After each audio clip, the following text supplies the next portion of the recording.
আসসালামু আলাইকুম, আশা করি ভালো আছেন। আমি আসছি দোকানে মজু কিনতে। উনি দেখেন মজুর বদলে দিচ্ছে আমাকে কোকা কোলা। তো আমি তো কোকা কোলা খাই না, আমি আই হেট কোকা কোলা।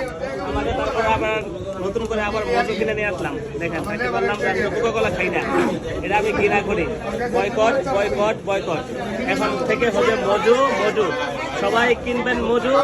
এই একটা মজু খাওয়ার পরে 1 টাকা ফিলিস্তিনের জন্য ডোনেট করবেন প্রত্যেকটা লোকেই। তো আজকের থেকে এই পণ করবেন, সবাই কি করবো, মজু খাবো মজু খাবো। এই যে স্ক্যানার আছে, স্ক্যান করবেন আর খালি মজু খাবেন। Boycott Coca Cola boycott. সবার কাছে একটা আবদার থাকবে, অনুরোধ থাকবে, কোকা কোলা খাবো না খাবো না খাবো না।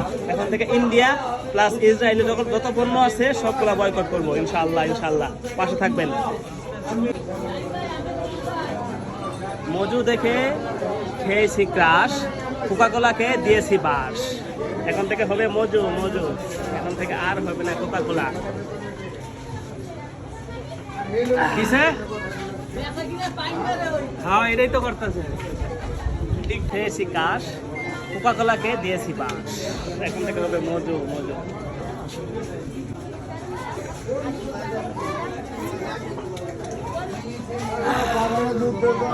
কোকা কোলার দিন শেষ, মজু কিন্তু চলছে বেশ।